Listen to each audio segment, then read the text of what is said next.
సీనియరే కాకుండా ఒక ఐఏఎస్ అధికారిగా, ఐపీఎస్ అధికారిగా అసలు పదవులను త్యాగం చేసి పార్టీ పరంగా ఆయన తీసినటువంటి సహకారానికి కేంద్రంలో కూడా ఫైనాన్స్ మినిస్టర్గా చేసినటువంటి మనిషి. ఆయన మాకు ఇన్ఛార్జిగా రావటం మాకు అదృష్టంగా భావిస్తున్నాం. ఆయన పార్టీకి డెడికేటెడ్ పర్సన్. ఆయన అంటే సామాన్యమైన కార్యకర్త దగ్గర నుంచి పైన ఉన్నటువంటి రాహుల్ గాంధీ, సోనియా గాంధీ గారి దగ్గర కూడా నిర్మోహమాటంగా నిక్కచ్చిగా విషయాన్ని చెప్పేటువంటి స్వభావం అయింది. కాబట్టి ఆయన మాకు ఇన్ఛార్జిగా రావడం చాలా సంతోషంగా ఉంది. అదే మాదిరిగా మా జిల్లా అధ్యక్షులు గారు ఆధ్వర్యంలో మేము ఈ కార్యక్రమం ఇవాళ నెరవేర్చుకుంటున్నాము. ప్రత్యేకంగా ఈ వచ్చినటువంటి కార్యక్రమం అంటే ఓవరాల్గా పార్టీని ఎలా ప్రతిష్టం చేయాలి, వాళ్ళని లోటు పెట్టడం, అన్నిటికంటే కావాల్సిందంటే ఐకమత్యం కావాలి. కాంగ్రెస్ పార్టీకి ఐకమత్యం ఉంటే ఇంకో పార్టీ దేశంలో పుట్టదని చెప్పి గతంలో అనేవాడిని నేను. అటువంటి ఇవాళ ఉన్నటువంటి కాంగ్రెస్ కార్యకర్తలకి మనసా వాచ వాళ్ళకి నమస్కారం కాదు, వాళ్ళ పాదాలకు దండం పెట్టుకోవాలి. ఎందుకంటే ఇటువంటి పరిస్థితుల్లో పార్టీని అంకితంగా ఉన్నటువంటి వీళ్ళు మా కార్యకర్తలు కాదు, మాకు నిజంగా వాళ్ళు మహానుభావుల కింద నేను భావిస్తూ ఉన్నాను. కాబట్టి ఇవాళ ఈ కార్యక్రమంలో ఆయన వచ్చి అనుభవం ఉన్నటువంటి జేడి శీలం గారు మంచి ఉత్సాహం అంటే ఆవిడ కూడా నేను గుజరాత్లో ఎలక్షన్కి నేను వెళ్ళినప్పుడు ఆవిడ ఎంత హోస్ట్ చేసిందో నాకు అర్థమైంది. చాలా చక్కటి సాక్రిఫైస్ చేసేటువంటి మహా తల్లి. ఆవిడ సెలెక్ట్ చేయటం ఆంధ్రాకి మాకు చాలా ఆనందంగా ఉంది. నాయుడు గారు ఆయన ఎప్పుడు కాంటెస్ట్ చేశారో కాల్ చేసిన తర్వాత ప్రతి కార్యక్రమంలో కూడా వీళ్ళతో కలుసుకుంటూ నాకు కూడా జ్ఞాపకం చేసుకుంటూ రాజుగారు మీరు రావాలని అనుకుంటా మమ్మల్ని కోఆపరేట్ చేసుకుంటూ ఉన్నారు. నేను ఒకటే కోరుతున్నాను, కాంగ్రెస్ పార్టీ అనేది చాలా గొప్ప పార్టీ. ఆ పార్టీలో సభ్యత్వం చాలా గొప్పది. దాని విషయంలో మనం అదృష్టంగా భావించాలి. పదవులు రావచ్చు పోవచ్చు. ఇందిరాగాంధీ గారు ఒకటే చెప్పారు, ఏమని అన్నారంటే కాంగ్రెస్ పార్టీ కార్యకర్తలు మనం దేశానికి సేవ చేసిన వ్యక్తులు. గవర్నమెంట్ ఆఫ్ ఇండియా ఉందా, గవర్నమెంట్ ఆఫ్ ఆంధ్రప్రదేశ్ ఉందా, పంచాయతీ ఉందా, జిల్లా పరిషత్ ఉంది కాదు, ఏ ప్రభుత్వం ఉన్నా మన కార్యకర్తలు ప్రజల యొక్క సమస్యల్ని ఆ ప్రభుత్వం చాటికి వారధిగా ప్రజలకి అందుబాటులో ఉండాలి, వాళ్ళ కష్టంలో పాలు పంచుకోవాలి. అది మన కాంగ్రెస్ యొక్క ధ్యేయం అని మహాతల్లి నాకని ఆల్ ఇండియాలో కాంగ్రెస్ మీటింగ్ 3 రోజుల కార్యక్రమంలో ఆవిడ ప్రధానమంత్రి హోదాలో ఉండగా మాకు ఇచ్చినటువంటి సలహా ఇది. అదే మాదిరిగా పదవి కంటే మాకు పార్టీ ఇచ్చిన బాధ్యతని భుజమే పెట్టుకుని పనిచేసే స్వభావం కాబట్టి ఈ రకంగా ఉండగలుగుతాం. అందరం కావాల్సింది మా జిల్లా ప్రెసిడెంట్ గారిగా అందరినీ కోరుకునేది ఏంటంటే వన్ ఫ్యామిలీ, ఒకటేనకాల 10 మంది కనపడకూడదు. ఒక మనిషి 1,00,000 మంది ఉంటే ఒకటి కిందే కనపడాలి. అది చాలా ముఖ్యం. నేను కాదు మనం అందరం కలిసి ఉండాలి. అటువంటి దానికి నేను ప్రాధాన్యత ఇస్తున్నాను. ప్రత్యేకంగా జేడి శీలం గారు నా యందు వారికి ఎప్పుడో ఒక రకమైనటువంటి ప్రేమ గౌరవం నాకు ఉంది. ఆ గౌరవాన్ని నేను కాపాడుకుంటా. నాకు ఇచ్చిన ఆదేశాలు ఏదన్నప్పటికీ కూడా మనసా వాచ నేను కార్యక్రమం చేసుకుంటాను. ఇక్కడ ఉన్నటువంటి 5 పాయింట్లు నాకంటే క్షుణ్ణంగా అనేక అనుభవం ఉన్నటువంటి వ్యక్తి. ఇవాళ 5 పాయింట్లు రాహుల్ గాంధీ గారు నిజంగా ఆయన కోసం, మన కోసం ప్రజాస్వామ్యం ఒక రకంగా కుంచిపడుతుంది. ఆయన భారత జోడో యాత్ర ఎందుకు చేశారు? మన కోసం. ఆయన ఎప్పుడు కాంగ్రెస్ పార్టీ ప్రత్యేకంగా చెప్పలేదు. మన దేశం, మన ఐక్యత, మన యొక్క కుల మతాలకు అత్యధికంగా ఉండాలి. ఎందుకంటే కులాలకి మతాలకి మధ్యన భేదాభిప్రాయాలు తెలుసుకుని మనం అగోగత పాలతో డెమోక్రసీ సరిపోతుందని ఆందోళనతోటి భారత జోడో యాత్ర చేశారు. సద్భావన యాత్ర రాజీవ్ గాంధీ చేశారు. ఈ ప్రధానమంత్రి హోదాలో హైదరాబాద్లో చార్మినార్ దగ్గర మొదలుపెట్టి సద్భావన యాత్ర చేసినటువంటి రాజీవ్ గాంధీ సద్భావం ఉంది కాబట్టే ఆ యాత్రకు విలువ వచ్చింది. అది ఈ దేశంలో కాదు, అమెరికాలోని దేశంలో కూడా కొనయాడారు ఆయన కార్యక్రమానికి, సద్భావన యాత్రకి. అలాగే భారత జోడో యాత్రకు కూడా ఆయన స్వభావం గొప్పది కాబట్టి, సమాజంగా జీవితం అంకితమైన వాళ్ళు కాబట్టి దానికి అర్థం పరమార్థం ఉంటుందని చెప్పి నేను నమ్ముతా ఉన్నాను. ఈవేళ ఈ ఓట్లు ఈ రకంగా చేసినటువంటి పొరపాట్లకి ఎంతో స్టడీ చేసి, ఏదో నలుగురు లేక ఆక్షేపణ కాకుండా స్టడీ చేసి, సంవత్సరం పాటు స్టడీ చేసి, పార్లమెంట్ కాన్ఫరెన్స్ స్టడీ చేసి, ఎంతో శ్రమించి ఓపెన్ ప్లాట్ఫామ్ ప్రెస్తో పిచ్ చేసి ఆయన ఎక్స్ప్లెయిన్ చేసినంత మేము విన్నాం. సమాజంలో ఒకటిగా దాన్ని వివరంగా చెప్పడానికి జేడి శీలం గారు ఉన్నారని చెప్పి ఆయనే చెప్పాలని చెప్పి నేను మనస్ఫూర్తిగా కోరుకుంటున్నాను. Thank you.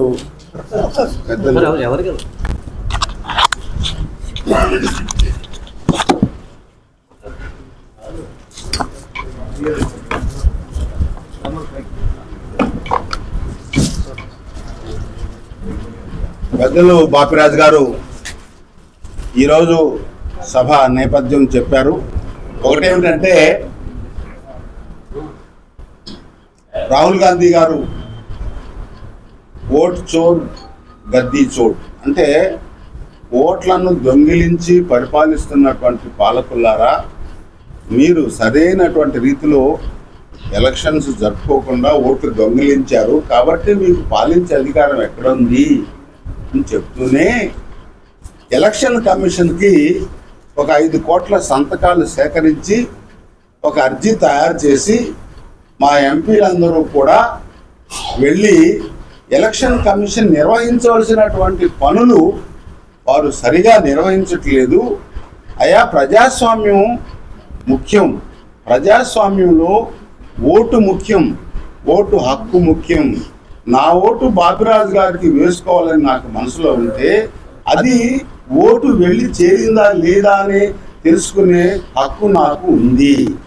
రెండోది, ఎన్నికల రోజు ఎన్ని ఓట్లయితే పోలైనయో కౌంటింగ్లో కూడా అన్నే ఓట్లు ఉండాలి. తేడాలు ఉంటున్నాయి, అవన్నీ చూసాం. నేనే చెప్తా ఉన్నా, బాపట్ల నియోజకవర్గంలో పోలైన ఓట్లు 12 లక్షల చిల్లర, మరి కౌంటింగ్లో 13 లక్షలు చేరినాయి. ఏమిటని కలెక్టర్ గారిని అడిగితే ఏవేవోలే సార్, అది మీకు తెలియదే ఉంది, అయినా కాంగ్రెస్ బలహీనంగా ఉందిలే సార్, ఎందుకు అని.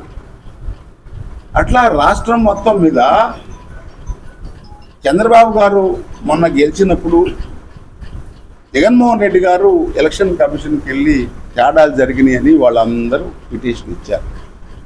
అదే 2019లో జగన్మోహన్ రెడ్డి గారు గెలిచినప్పుడు చంద్రబాబు గారు కూడా తెలుగుదేశం వారందరూ చంద్రబాబు గారు వెళ్ళి ఎలక్షన్ కమిషన్ దగ్గర ఈ తప్పులోని అని అదే మాట మేము చెప్తా ఉన్నాం. అయ్యా, తప్పులు జరగకుండా చూడండి అని ప్రజల దగ్గర ఒత్తిడి తీసుకురావడానికి సంతకాల సేకరణ చేస్తున్నాం. ఏంటి ఆ పిటిషన్లో ఉన్నటువంటి అంశాలు? 5 అంశాలు నేను చదివి వినిపిస్తా, ఇది తీసుకొని ప్రజల దగ్గరికి వెళ్తున్నాం. దీనిలో ఉన్న 5 అంశాలు ఏంటి? 1, ఫోటోలతో స్పష్టమైన ఓటర్ల జాబితా ప్రజలకు అందుబాటులో ఉండాలి. ఓటర్ల జాబితా, ఫోటోతో కూడినటువంటి ఓటర్ల జాబితా ప్రజలకు అందుబాటులో ఉండాలి, నంబర్ 1. నంబర్ 2, ఎన్నికలకు ముందు ఓటర్ల జాబితాలో మార్పులు చేర్పులకు సంబంధించిన వివరాలు బహిరంగపరచాలి. ఎలక్షన్కు ముందు మీరు ఓట్ల జాబితాలో ఏమైనా మార్పులు చేర్పులు చేస్తే ఆ విషయాలు ప్రజల గమనానికి తీసుకురావాలి. అంటే మన సచివాలయంలో ప్రకటింపజేయాలి. 3వది, తొలగించిన ఓట్లలో తప్పులు దొర్లితే సమస్య పరిష్కారానికి ఫిర్యాదుల వ్యవస్థ అందుబాటులో ఉండాలి. ఒకవేళ ఎవరి ఓటైనా తీసివేయడం జరిగితే నా ఓటు ఎందుకు తీశారు అని అడిగేటువంటి ఒక వేదిక కావాలి. 4, చివరి నిమిషంలో ఓటు లేదా చేర్పులకు అవకాశం ఇవ్వకూడదు. స్పష్టమైన కట్ ఆఫ్ తేదీని ప్రకటించాలి. అంటే ఎలక్షన్ ముందు మీరు చేర్చడం కానీ లేకపోతే తీసివేయటం కానీ నివారిస్తే మంచిది. ఒకవేళ చేయాలనుకుంటే స్పష్టమైనటువంటి తేదీ పెట్టండి, కట్ ఆఫ్. ఆ తర్వాత మార్పులు చేర్పులు జరగవు అని ప్రకటించాలి, ప్రజలకు తెలియాలి. 5వది, ఉద్దేశపూర్వకంగా ఓట్ల తొలగింపునకు పాల్పడిన అధికారులు లేదా ఏజెంట్ల మీద చర్య తీసుకోవాలి. వారిని ఆ వచ్చే ఎలక్షన్ ప్రక్రియ నుండి బహిష్కరించాలి. తప్పులు చేస్తే ఉద్దేశపూర్వకంగా ఏదో చిన్న తప్పులు జరిగింది అనుకోండి, ఓకే, నిజమైన ఉద్దేశంతో తప్పులు చేస్తే వారిని ఆ ఎలక్షన్ నెక్స్ట్ ప్రక్రియలో ఉంచకూడదు. ఇవి ఎలక్షన్ కమిషన్ యొక్క డ్యూటీ. మీ డ్యూటీ మీరు సక్రమంగా నిర్వహించాలి అని కాంగ్రెస్ వాళ్ళు కొన్ని ప్రశ్నలు ఇస్తే సమాధానం చెప్పకపోగా ఆయన అనేక ఉదాహరణలు ఇచ్చారు. ఒక బెంగళూరు రాష్ట్రంలో, ఒక బెంగళూరు నియోజకవర్గంలో, పార్లమెంట్ నియోజకవర్గంలో ఒక అసెంబ్లీ సెగ్మెంట్లో 1,00,000 ఓట్లు ఎక్స్ట్రా పోలైనాయి. ఇది ఏంటి అని ఆ వివరాలు పాలకవర్మ గారు చెప్పారు. రెండవది అలంద్ అనేటువంటి అసెంబ్లీలో 6,000 ఓట్లు తొలగించారు. పక్కనే మహారాష్ట్రలో ఉన్నటువంటి రాజపురా నియోజకవర్గంలో 6,000 ఓట్లు చేర్చారు. మహారాష్ట్రలో 5 ఏళ్లలో పెరుగుతాయి ఓట్లు. 5 ఏళ్లలో పెరిగిన ఓట్లు పార్లమెంట్ ఎన్నికలు అయిన తర్వాత అసెంబ్లీ ఎన్నికల మధ్యలో 10 రెట్లు 5 నెలల్లో పెరిగినాయి. ఇది కరెక్ట్ కాదు. అదేవిధంగా బీహార్ ఎన్నికల్లో 63 లక్షల ఓట్ల తొలగింపు జరిగింది. అంటే ఇదంతా ఒక పార్టీకి మీరు సహాయం చేస్తున్నారు అనేటువంటి అనుమానం, మీ వ్యవస్థ పట్ల నమ్మకం ప్రజల్లో సన్నగిలింది. కాబట్టి అయ్యా దీన్ని మీరు కరెక్ట్గా చేయండి అని పార్లమెంటు స్థాయిలో 1,00,000 సంతకాలు ఈ భీమవరం జిల్లా పార్లమెంటు అంటే పశ్చిమ గోదావరి జిల్లా మొత్తం నియోజకవర్గాల్లో 1,00,000 సంతకాలు సేకరిస్తాం. మొత్తం దేశం మీద 5 కోట్ల సంతకాలు ఈ 5 పాయింట్లతో పెట్టి ఒక అర్జీని ఈసీకి ఇచ్చి ప్రజల నుంచి ఒత్తిడి తేవాలనేటువంటి కార్యక్రమం మొట్టమొదటి కార్యక్రమం. నియోజకవర్గానికి 15,000, 16,000, 20,000 టార్గెట్ ఇచ్చారు వాళ్ళ కెపాసిటీని బట్టి. సో జిల్లా అధ్యక్షుడు, మాకు జిల్లాలో ఒక టీం ఉంది. ఎవరైతే పిసిసి ఉపాధ్యక్షులు కానీ జనరల్ సెక్రటరీస్ కానీ వారందరూ, అదేవిధంగా ఎంపీ అభ్యర్థిగా పోటీ చేసినటువంటి వారు కానీ, జిల్లా ఇన్ఛార్జి ఒక ఆయన ఉన్నారు. వీళ్ళందరూ ఒక టీంగా ఏర్పడి అన్ని నియోజకవర్గాలు తిరగాలి, ఈ సంతకాల సేకరణ జరగాలి. అదేవిధంగా రెండో పాయింట్ ఏంటంటే పార్టీ బలోపేతం. ఈ టీం ఏదైతే ఉందో 7-8 మంది, 4-5 జిల్లా అధ్యక్షులు, ఇక్కడ ఉన్నటువంటి ఎంపీ పోటీ చేసిన అభ్యర్థి, అదేవిధంగా ఇన్ఛార్జి బయట నుంచి వస్తారు ఒక ఆయన ఈ జిల్లా నుండి పిసిసిలో సభ్యులుగా ఉన్నటువంటి ఎవరు వైస్ ప్రెసిడెంట్లు కానీ జనరల్ సెక్రటరీస్ కానీ వీళ్ళు జిల్లా స్థాయి అందరూ కలిసి పెద్దలు బాపిరాజు గారి నిర్దేశన మేరకు మేమందరం కలిసి పనిచేయాలి అని వారు చెప్పారు. వారి సూచన మేరకు ఈ 6-5 2 కార్లు వేసుకుని అన్ని నియోజకవర్గాలకు వెళ్తారు. ప్రతి నియోజకవర్గంలో ఒక కోఆర్డినేటర్ ఉన్నాడు, సంయోజకుడు. అక్కడ ఆయన ఆ మండల ప్రెసిడెంట్లు, ఆ టౌన్ ప్రెసిడెంట్లతో కలిపి వారందరూ వెళ్ళి సేకరిస్తారు. ప్లస్ మండల కమిటీలను కూడా ఏర్పాటు చేయడం జరుగుతుంది. ఆ వ్యవస్థ గురించి కూడా మేము మాట్లాడుకుంటాం. మూడవ అంశం ఏంటంటే రాబోయేటువంటి పంచాయతీ ఎన్నికల్లో అన్ని చోట్ల కూడా అభ్యర్థుల్ని నిలబెట్టే ప్రక్రియ మొదలు పెట్టాలి. ఎవరు పోటీ చేయగలరు, ఎవరికి సమర్థన ఉన్నది అని 2-3 క్యాండిడేట్ని మనసులో పెట్టుకుంటే రిజర్వేషన్ ప్రకటించిన తర్వాత మేము అభ్యర్థులను పెట్టి ప్రతి గ్రామంలో కాంగ్రెస్ జెండా రెపరెపలాడాలి, ప్రతి ఇంటికి హస్తం గుర్తు ముద్ర మేము చేరవేయాలి అని చెప్పి ఏ రకంగా మనం ముందుకు వెళదాం. అందరం కలుపుకొని ఉన్నవారు 10 మంది అయినా, 100 మంది అయినా, 1000 మంది అయినా, ఇంకా ప్రజల్లో కాంగ్రెస్ అభిమానులు ఉన్నారు. ప్రజల దగ్గరకు మనం వెళ్ళకపోవటం వల్లనే ప్రజలకు దూరం అయ్యాము అనేటువంటి సత్యాన్ని గ్రహించి ఈరోజు రాహుల్ గాంధీ గారు ఇచ్చిన పిలుపు మేరకు పిసిసి అధ్యక్షురాలు షర్మిలారెడ్డి గారు కూడా ఒక రౌండ్ జిల్లాల పర్యటన చేశారు. ఇప్పుడు వారు ఏదైతే నిర్ణయాలు తీసుకున్నారో ఆ పర్యటనలో దానికి అనుగుణంగా ఈరోజు మాకు అందరికి కూడా పెద్దలైనటువంటి బాపిరాజు గారు, మేము చిన్నపిల్లలప్పుడు 78లోనే ఆయన మంత్రి, చాలామంది పుట్ల అప్పుడు వారి అనుభవం, వారి సేవ, వారు కార్యకర్తగా వినయం, విధేయత దేవుడు ఆశీర్వదించాలి. వారికి నిండు 100 ఏళ్ళు కాంగ్రెస్ పార్టీ తరఫున భగవంతుని ప్రార్థిస్తున్నాం. మాకు ఆయన మార్గదర్శనం కావాలి. అన్నగారు మాకన్నా ఎంతో జీవితంలో అనుభవం ఉంది. చిన్న పెద్ద అందరినీ కూడా ఒక కుటుంబంలా చూసేటువంటి మహానుభావుడు. మరి ఆ శ్రీవారి సేవలో 2-3 సార్లు అధ్యక్షులుగా ఉన్నారు. వారికి ఆ పుణ్యం జరిగింది. మాకు కూడా వారు అన్నగా ఉండడం మా అందరికీ కూడా బలం. వారి మార్గదర్శనంలో జిల్లాధ్యక్షుడు అనేవారు అందరినీ కలుపుకొని పోవాలి. ఒక్కడే వెళితే అది ఏదో ఎవరో లేవయా అంటే కాంగ్రెస్ పార్టీకి అవమానం. ఆ జెండా వేసుకొని 4-5 కలిసి 2-3 కార్లలో తిరగాలి. ఎంపీగా పోటీ చేసినటువంటి అభ్యర్థి గారు కూడా మరి సమయం ఇవ్వాలి. సమయం ఇచ్చి అన్ని మండలాలు తిరగాలి.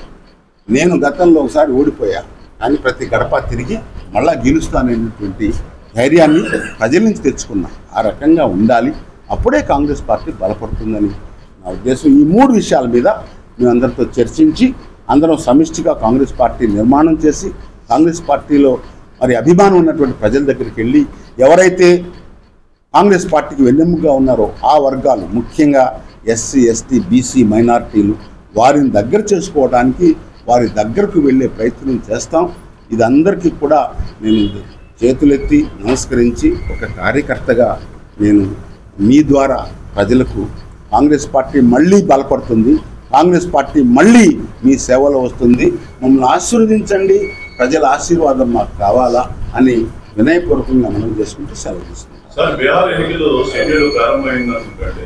ఈ ఓట్ల తొలగింపులో కానీ లేదంటే సెంట్రల్ గవర్నమెంట్ బీహార్కి ఇచ్చిన ఎన్నికల డైలాగ్ సందర్భంలో కానీ ఏ విధంగా ఎన్నికల ప్రకటించబడే ముందు రోజు వరకు ప్రతి మహిళకు 10,000 వాటాలు వేశారు. ఇది ఓట్లను పంటమంటారా, లంచం ఇవ్వమంటారా అనేటువంటిది పెద్ద పెద్ద గంభీర్యాలు మాట్లాడేటువంటి ప్రధానమంత్రిని అడగాలి మీరు. రెండవది 62 లక్షల ఓట్లు తొలగించారు అంటే ముందుగానే ప్లాన్ వేసుకున్నారు. చాలామంది బీజేపీ నాయకులు పార్లమెంట్లో మాట్లాడారు, 20 ఏళ్ళు వచ్చే 20 ఏళ్ళు మేమే అధికారంలోకి ఉంటాం అని మాట్లాడితే పెద్దలైనటువంటి ప్రధానమంత్రి గారు కానీ లేకపోతే ఇంకొక మంత్రి గారు కానీ అదేమిటయ్యా ప్రజల ఆశీర్వాదం ఉంటే మనం అధికారంలోకి ఉంటాము అనేటువంటి మాట అనలా. వారు ఎలక్షన్ కమిషన్ మేనేజ్ చేసుకొని వారి జేబులో వ్యక్తుల్లాగా వారిని సృష్టించుకున్నారు. ఉదాహరణకు 2024కు ముందండి ఎలక్షన్ కమిషన్ వ్యవస్థ ఒక రాజ్యాంగపరంగా పనిచేసేది. ఆ ఎలక్షన్ కమిషనర్లను నియమించేటువంటి ఒక కమిటీ ఉండేది. ఆ కమిటీలో ప్రధానమంత్రి, సుప్రీంకోర్టు ప్రధాన న్యాయమూర్తి, మరి లోక్సభలో ప్రతిపక్ష నాయకులు, ఈ ముగ్గురు కలిసి నిష్పక్షపాతంగా పారదర్శకంగా ఎన్నికలు జరిపేటువంటి వ్యవస్థలో ఉన్నటువంటి ఆ ఎలక్షన్ కమిషన్ నియమించేవారు. 2024లో దారుణంగా సిగ్గు లేకుండా ఆ ఎలక్షన్ కమిషన్ సెలెక్ట్ చేసేటువంటి కమిటీలో సుప్రీంకోర్టు ప్రధాన న్యాయమూర్తిని తొలగించి ఆ ప్రధానమంత్రి మంత్రిమండలిలో ఉండేటువంటి ఒక మంత్రిని సభ్యుడిగా వేసుకుంటే తెలుగుదేశం వారు, వైసీపీ వారు కిక్కురు అనకుండా ఆ రాజ్యాంగ సవరణకు ఓటు వేసి అసలు ప్రజాస్వామ్య వ్యవస్థని నవ్వులు పాలు చేసేటువంటి దుర్మార్గం చేశారు. ఎలక్షన్ కమిషన్ అయిన తర్వాత అదే రోజు ఒక ఎలక్షన్ కమిషనర్ రిజైన్ చేశాడు, ఐఏఎస్ ఆఫీసర్. ఎందుకో ఇంతవరకు తెలియదు, కారణాలు తెలియదు. సో ఈ రకంగా ఎలక్షన్ కమిషన్ జేబులో పెట్టుకొని ఎప్పుడు చేయమంటే చేస్తారు. ఇదిగో ఇన్నే కౌంట్ చేయడంటే అన్నే కౌంట్ చేస్తారు. ఇక్కడ ఫలానా వాడు గెలవాలంటే అదే గెలుస్తారు. ఇదే విషయాన్ని నేను కాదు, కాంగ్రెస్ పార్టీగా చెప్తా ఉంది. సాక్షాత్తు తెలుగుదేశం వారు చెప్పారు, సాక్షాత్తు వైసీపీ వారు ఓడిపోయినప్పుడు చెప్పారు. ఇవన్నీ కలుపుకొని ఎలక్షన్ వ్యవస్థను కలుషితం చేసినటువంటి పాపం బీజేపీది.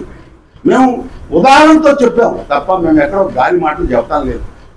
ఇవన్నీ కూడా దయచేసి ప్రజల నుంచి ఒత్తిడి వచ్చినప్పుడే సరవుతారనేటువంటి భావం మాకుంది. బీహార్లో రాహుల్ గాంధీ గారు ఆ 62 లక్షల ఎలక్షన్లో ఓటర్లు తీసివేసిన తర్వాత ప్రజల మద్దతు కోసం మిగతా పార్టీలను కలుపుకొని ఓటర్ అధికార యాత్ర అని మారుమూల గ్రామాల్లో తిరిగారు. ప్రజల్లో చైతన్యం వచ్చింది. ఏమండి, ప్రజాస్వామ్యంలో నిరంకుశత్వం, ఏకఛత్రాధిపత్యం ఎక్కువైతే ప్రజలు సహించరు. ఏది కూడా పెద్ద మనకున్నటువంటి గొప్పది ఏంటంటే హిందూ మతంలో అన్నీ సహిస్తారు కానీ ఎక్సెస్ నిరసిస్తారు. ఎమర్జెన్సీని ఎక్సెస్ అయిందని ఇందిరాగాంధీనే ఓడించారు. వీళ్ళంతా దయచేసి ప్రజల్లో ఆ చైతన్యం రావాలి. మనందరం కూడా సహిస్తాం కొంతవరకు పోనీలే అని, కానీ ఒక స్టేజ్ దాటిన తర్వాత ప్రజలు సహించరు. బీజేపీని తప్పనిసరిగా బీహార్లో ఓడించబోతున్నారు.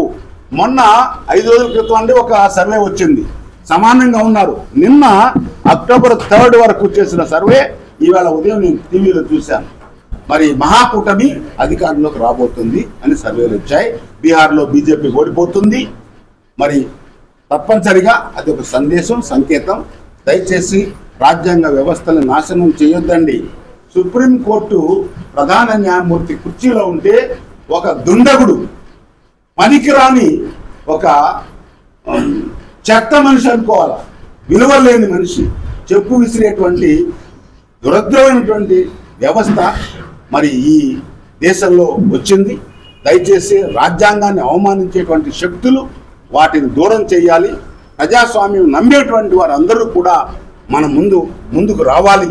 కేవలం కాంగ్రెస్ పార్టీ కాదు, చాలామంది అనేక సంస్థలు పెట్టుకొని ప్రజాస్వామ్యవాదులు కానీ, కమ్యూనిస్టులు కానీ, లేకపోతే ఈ కమ్యూనిటీ బేస్డ్ ఆర్గనైజేషన్, కుల సంఘాలు అంటాం, ప్రజాస్వామ్యం నిలవాలి ఈ దేశంలో అని పోరాడుతూ ఉంది.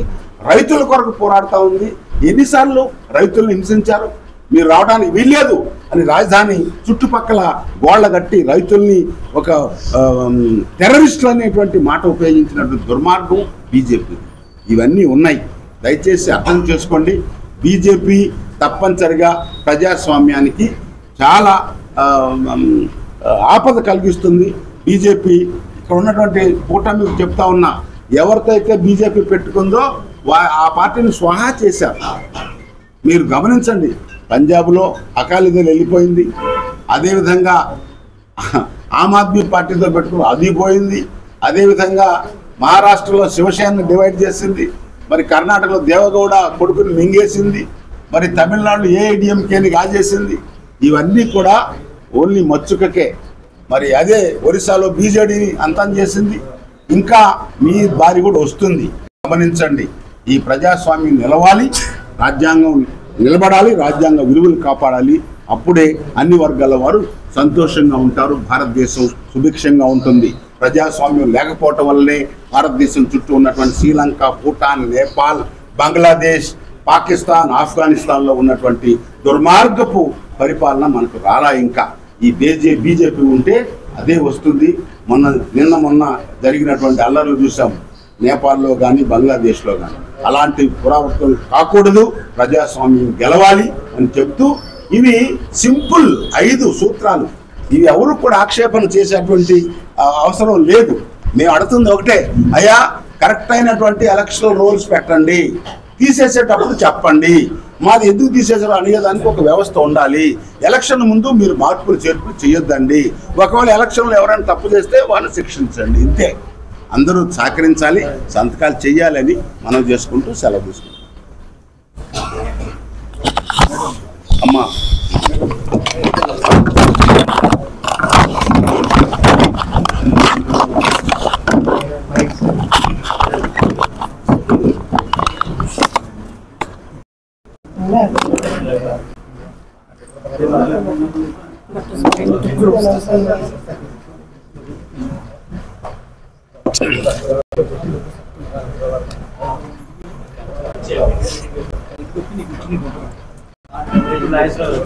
Hindi or English? English. English is better. Yeah, always better to English.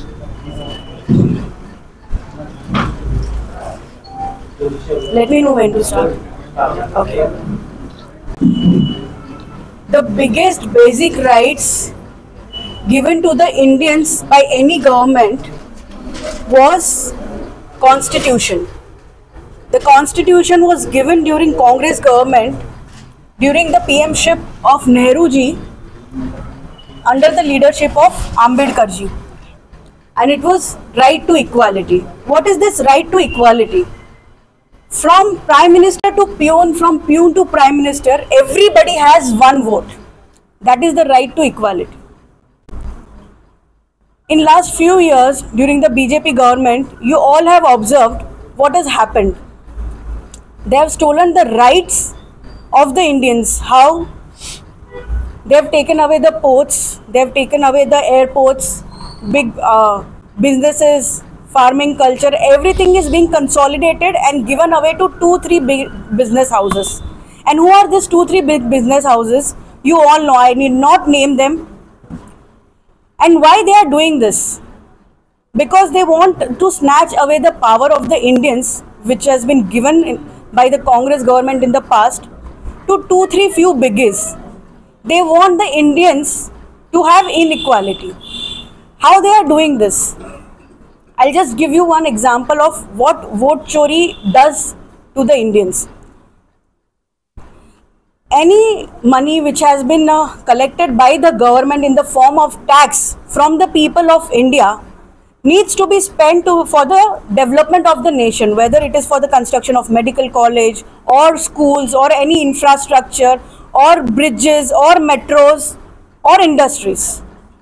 That has to be given back to the Indians. But in spite of this, recently you would have heard what happened in Bihar.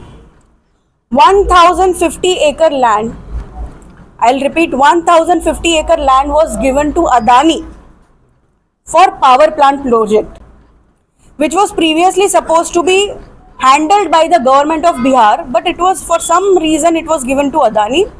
And I'll tell you at what price it was given. On the papers it was written that barren land, but when a media person went there, it was discovered that entire land is lucrative of agriculture, and there are mango plants and teak wood plants, and the farmers are suffering. They were not even given the basic monetaries which they deserve in compensation. They were not given that. The land was snatched. When the Prime Minister went there nearby area, nearby Bhagalpur, where Peerpanti, this is the place where this happened, the farmers were arrested so that this fact doesn't come across to the Indians. And this entire land of 1050 acres was given on a lease of 33 years, and for 1 year the lease price was 1 rupee. I am asking all of you, what do we get in 1 rupee? Do we even get a glass of juice or even a glass of water?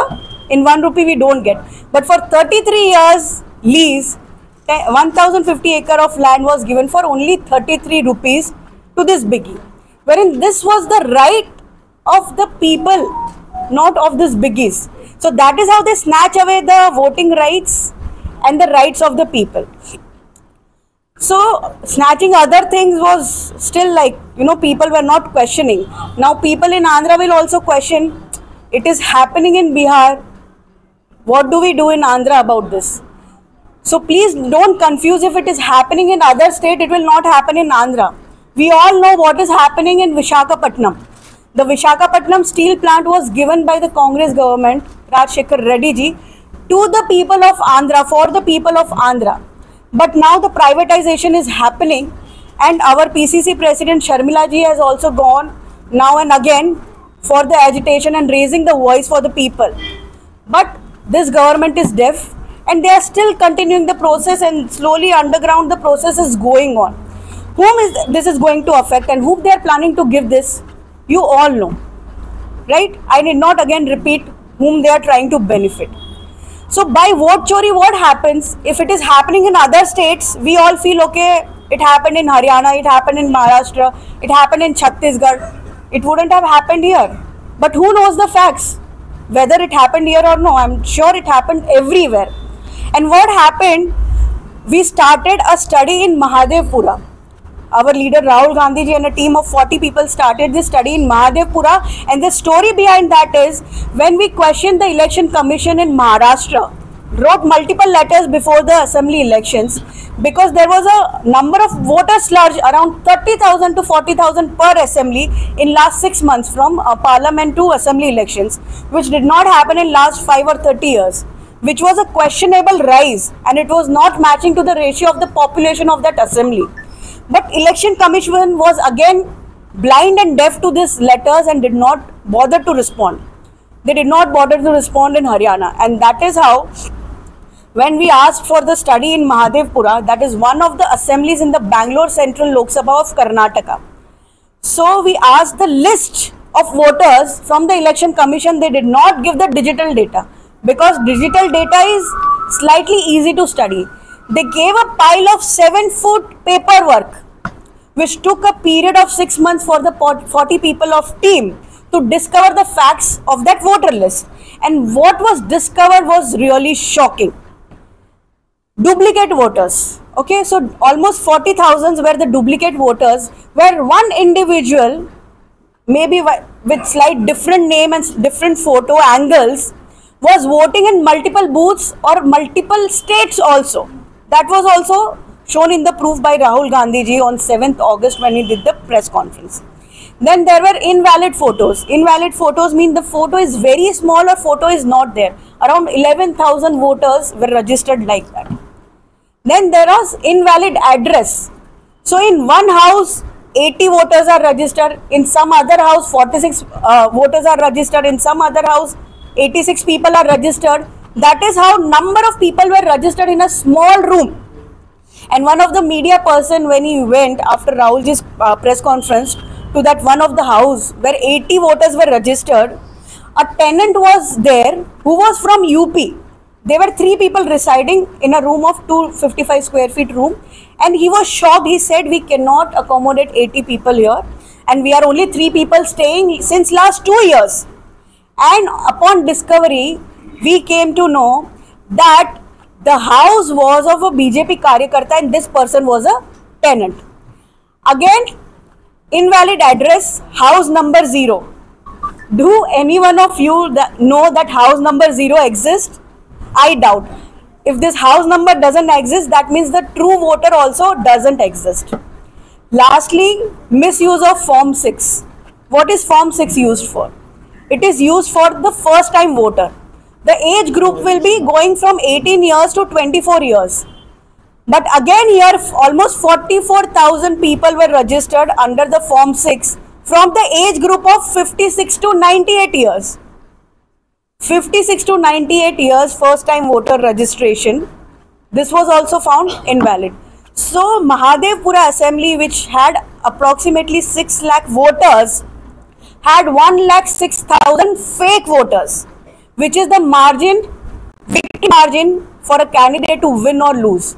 And all other assemblies were Congress dominant, and here 1,06,000 voters were found fake.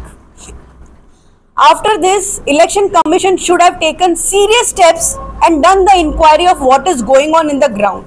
But Election Commission played a biased role, and the Election Commissioner came, did a press conference, and he created a joke out of this serious constitutional issue, and he made a joke saying that क्या हम हमारी माँ बेटियों की CCTV footage दिखाएंगे? भाई साहब, this is a public CCTV footage. This is not anybody's house CCTV footage. And after from 5 to 6 in the evening, the voter splurge was almost 10% in all the booths, majority of the booths, which is practically not possible. And that is why they are scared of showing the CCTV footage, and they are shying away, or they are running away from showing it to the people, and they are creating other nuisance issues. Next to this, 2-3 weeks back, again Rahulji did a press conference and updated about what happened in Aland Vidhan Sabha, which is in Karnataka, and Rajpura Vidhan Sabha, which is in Maharashtra. So almost 6,158 voters were deleted in Aland, and this was an accidental discovery by the block returning officer, because when she discovered her uncle's vote is missing, upon further investigation, it was discovered that a selected pattern is being followed for online deletion. The first voter of that booth is the applicant, and almost 20 to 30 people are voters are being deleted. And upon inquiry, the person whose name is being used as an applicant to delete the vote doesn't know that he is the applicant. The people whose votes are being removed, they don't know their votes are being removed. And these 10 booths where this happened were Congress dominated voter area. And in the 8 booths, Congress representatives had won also. So who is doing this? I leave it up to you. The CBI wrote letters over a period of 18 months to Election Commission. I repeat, over a period of 18 months, reminder every month. But here also Election Commission has played deaf and blind, has not responded. And simultaneously Rajpura, which is the border assembly of the Karnataka and Maharashtra and lies in Maharashtra, this 6,500 voters were added, and the addition was also in a selective format. How it happened in Mahadevpura, that the house number is 0, the name is dash dash dash XYZ. You can't even read the format, you don't even have the photos, but they are registered voters. So Election Commission is trying to save whom and why is the biggest question. And you would have heard across India in different states, farmers have created a big agitation for farmers' rights. Youths have created agitations for paper leaks and unemployment. The unemployment ratio in the last 45 years is the highest in the nation. Mahilas have created agitation for their rights. Laborers have created agitations. Across India, agitations are going on, but this BJP government and here TDP and Janasena alliance government is deaf and blind to the people. Why they are blind? Because they know that through vote chori they can manipulate, they can create a narrative and manipulate people, and they can win the elections, and that is why they are not giving the rights to the people what they deserve. My media people are also here, right? There was a time when even I remember you could sit across the Prime Minister of India with folded legs and you had the courage to ask the Prime Minister any question. If you feel there is any scam going on, you could open-heartedly ask them. But today, I'm like, with a broken heart, I have to mention that our media people also do not have the freedom which they deserve. It is very unfortunate. Even if you want to show certain facts in the ground, somewhere even you feel handicapped that you want to show it, but somewhere you are stopped. We need your help also in this to pass on the facts to the public, because here the rights of the public are being snatched. The rights of the OBCs are being snatched. The rights of the Mahilas are being snatched. The rights of the farmers are being snatched. The rights of the SCs are being snatched. The rights of the STs are being snatched. The lands are being snatched. The basic right of equality is being snatched. And if this is the way it goes on, the dictatorship which is underground, the dictatorship is going on. It is not so far where only 2-3 people will decide what you eat and how much you pay to eat. It will not be in the hands of the farmers to decide the price. It will not be in the hands to give the MSP. 2-3 big business houses will decide what will happen in India. So now I leave it up to you, because to save the democracy, this is the fight going on, and that is why when Gyanesh Kumar said, instead of acting neutral body of the election commission, he said that Rahul ji should sign an oath and give it to them. So that is why this vote chori signature campaign is going on across India, where almost 5 crore people are signing, and then we'll go and give the submission of the same. And when we are going in the ground right now, people are also upset. I have gone in different states and I have done the signature campaign in Andhra also. People are happily coming and joining in the signature campaign, and they are saying, yes, our rights are being snatched away and we do not deserve this. Thank you. Jai Hind.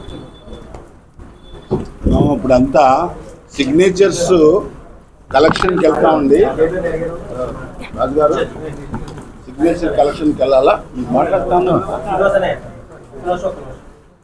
మాట్లాడమ్మా. రాజుగారు మాట్లాడండి. నాయుడు గారు మాట్లాడు.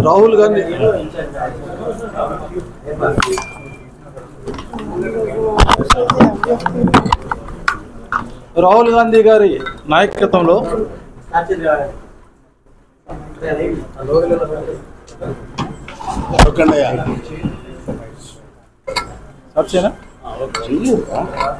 రాహుల్ గాంధీ గారి నాయకత్వంలో ఓట్ల జాబితాలో జరిగిన అవకతవకల మీద దేశవ్యాప్తంగా కాంగ్రెస్ పార్టీ ఆందోళన చేపట్టింది. ఉద్యమ రీతిలో కూడా వెళ్ళింది. మీకు తెలుసు, రాహుల్ గాంధీ గారు బీహార్లో ఓటు హక్కు గురించి ప్రజా ఉద్యమం చేపట్టాడు. భారతదేశంలో లక్షలాది మంది జనవాహిని కింద వచ్చింది ఆయన ఓటు హక్కు మీద చేసినటువంటి ఉద్యమానికి. అది నిదర్శనం. ఈ దేశంలో బీజేపీ కనుసందుల్లో ఎలక్షన్ కమిషన్ చాలా తప్పు చేస్తుంది. ఆయన కనుసందులో నడుస్తుంది. ఓటు హక్కు మనకు వచ్చినట్టు ఓటు హక్కు మీద వాళ్ళు దాడి చేస్తున్నారు. ఎంత దౌర్భాగ్యమైన బాధ మీరు ఆలోచించండి. రాహుల్ గాంధీ చాలా సైంటిఫిక్గా ఆషామాషిగా రాలే.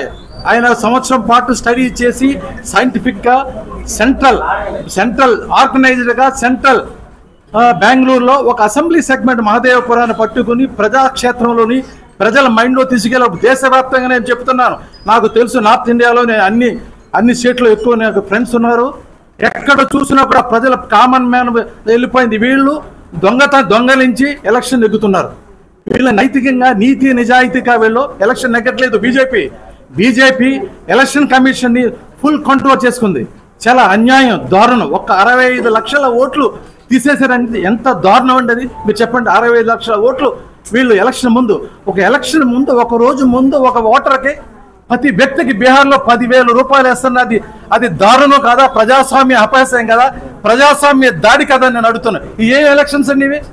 రాహుల్ గాంధీ గారు ఏ విధంగా అయితే బీహార్లో ప్రజా ఉద్యమం చేపట్టాడో ఓటు హక్కు గురించి, ఆయన రేపు బెంగళూరులో చేయాలా, రేపు హైదరాబాద్లో చేయాలా, దేశవ్యాప్తంగా ఆయన రాహుల్ గాంధీ ప్రజా ఉద్యమం చేపట్టాలి. మనకి ఇది ఎలక్షన్ ఈవీఎం వాళ్ళు వద్దు. మనకి ఎలక్షన్స్, ఈవీఎం ఎలక్షన్స్ మాకు వద్దు. మాకు మామూలుగా బ్యాలెట్ పేపర్ కావాలి. మాకు నో క్వశ్చన్. మేము ఈ బ్యాలెట్ పేపర్ గురించి కాంగ్రెస్ పార్టీ రాహుల్ గాంధీ నాయకత్వంలో దేశవ్యాప్తంగా మేము ఉద్యమానికి వెళ్తాం. ఇది ముందు చేసింది ఫస్ట్ ఉద్యమం. బీహార్లో ఎంత జనం వచ్చారు? లక్షలాది మంది జనసభ. అందరూ యాక్సెప్ట్ చేస్తారు కదా. రాహుల్ గాంధీ గారు కరెక్ట్గా చెప్పాడు. ఆయన అన్యాయం జరుగుతుంది. ఒక్క రాజకీయ నాయకుడు దేశంలో వీళ్ళ యొక్క BJP mechanisation, election mechanisation expose చేసిన నాయకుడు ఎవడన్నా ఉన్నాడంటే అది రాహుల్ గాంధీ ఒక్కడే. ఆ దమ్ము ధైర్యం రాహుల్ గాంధీలో ఉంది. అటువంటి చక్కటి నాయకుడు ఆయన వస్తున్నాడు. ఈ రోజున మీరు మనందరూ కూడా ఇక్కడ ఉన్న మీకు ఎస్సీ ఎస్టీస్ కూడా ఉన్నా చెప్తున్నాను. అంబేద్కర్ తర్వాత దళితులకు కానీ వెనుకబడిన వర్గాల గురించి రాత్రింబవళ్ళు పోరాడుతున్న ఒకే ఒక నాయుడు భారతదేశంలో అంబేద్కర్ తర్వాత రాహుల్ గాంధీ. మీరు ఆయన ఫోటో పెట్టుకోవాలా? ప్రతి దళితుడు కూడా, ప్రతి మైనార్టీ వ్యక్తి కూడా రాహుల్ గాంధీ జాడలో రావాలా? ఆంధ్రప్రదేశ్లో మీరు జగన్మోహన్కి ఎందుకు వేస్తారా? దళితులు, క్రిస్టియన్స్ మీకు చేసిన సంస్కరణలు చేసింది కాంగ్రెస్ పార్టీ. రాహుల్ గాంధీ 24 అవర్స్ దళితులు, వెనుకబడిన వర్గాల గురించి, రిజర్వేషన్స్ గురించి పోట్లాడుతున్నాడు. తెలంగాణ రాష్ట్రంలో 42% రిజర్వేషన్లు ఇచ్చే రాహుల్ గాంధీ. మీరంతా కూడా జగన్మోహన్ రెడ్డి మీకేం చేయగలరండి? ఏదన్నా చేస్తే కాంగ్రెస్ పార్టీ చేయగలదు. దళితులకు సంస్కరణ చేసింది కాంగ్రెస్ పార్టీ. దళితుల్ని ప్రధానమంత్రి, ఎన్నో రాష్ట్రపతులు చేసింది కాంగ్రెస్ పార్టీ. ఎన్నో కార్యక్రమాలు చేసింది కాంగ్రెస్ పార్టీ. మీరంతా కూడా, నేను ఈ సభాముఖంగా దళితులు కోరుతున్నాను, ఆంధ్ర రాష్ట్రంలో మైనార్టీస్ని, క్రిస్టియన్స్ మీరు కాంగ్రెస్లోకి రావాలి. నేను ఒక మిగతా కులం నుంచి అయినా వచ్చా కూడా చెప్తున్నాను. ఇటువంటి పరిస్థితి ఉంది. ఇప్పుడు రాహుల్ గాంధీ గారు దేశవ్యాప్తంగా ఈ ఉద్యమాన్ని చేపడుతున్నాడు. బ్యాలెట్ పేపర్లో రావాలా? బ్యాలెట్ పేపర్ వచ్చిన రోజునే నిజమైన ప్రజాస్వామిక ఎలక్షన్ జరుగుతుంది. తప్పకుండా ఈ రోజు మొన్న సుప్రీంకోర్టు జడ్జి మీద జరిగిన దాడి ఎవరన్నా సహిస్తారండి? సుప్రీంకోర్టు జడ్జి మీద, అత్యున్న స్థానంలో ఉన్నటువంటి సుప్రీంకోర్టు జడ్జి మీద వీళ్ళు, ఇది ఎంత ఆట ఎంత ఓల్డేజ్ యాక్ట్ అది, ఎంత దారుణం అది. మహా వ్యక్తి ఎంతో కష్టపడి చదువుకుని పైకి వెళ్ళి సుప్రీంకోర్టుకి వెళ్ళి ఆయన చీఫ్ జస్టిస్ అవుతే ఆయన మీద చేసిన దాడి ఎవరన్నా, మేము కూడా దాన్ని ఏ సభ్య సమాజాలు ఎవరు కూడా చేయించడు. కాబట్టి ఈ కార్యక్రమం మీరు కూడా మీడియా వాడు కూడా రాహుల్ గాంధీ గారు చేపట్టినటువంటి ఈ కార్యక్రమాలు మీరు కూడా ప్రజల్లో సహకరించండి. ఈ ఎలక్షన్స్ ఎవరో బ్యాలెట్ పేపర్ వచ్చే వరకు ఎవడో ఆగడు.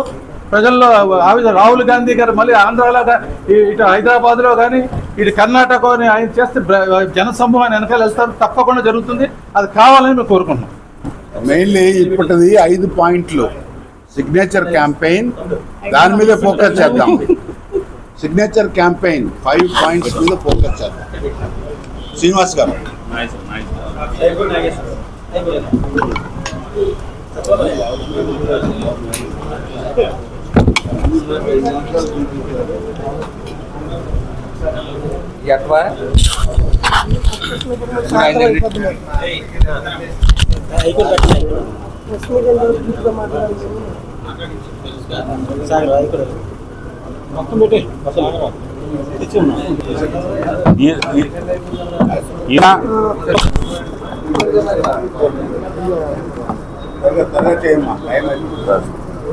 ఈ రోజున ముఖ్య అతిథిగా వచ్చిన కేంద్ర మంత్రి వర్యులు జేడీ గారు, అలాగే మాజీ టీడీపీ చైర్మన్ రాజు గారు, మా స్టేట్ ఇన్ఛార్జ్ అయిన పాలకవర్మ గారు, మిగతా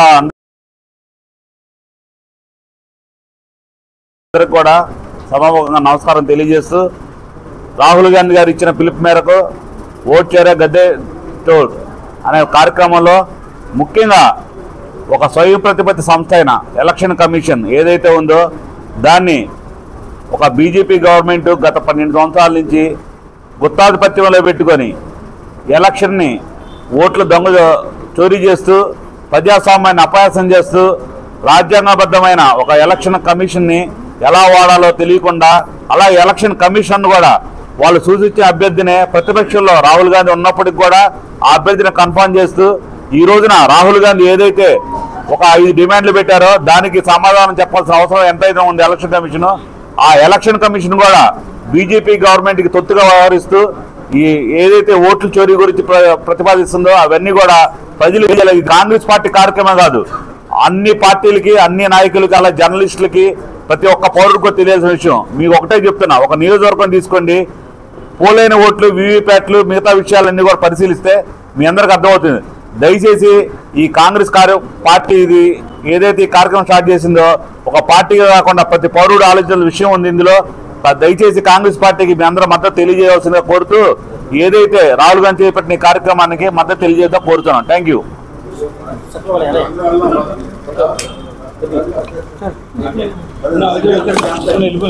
ఇబ్బంది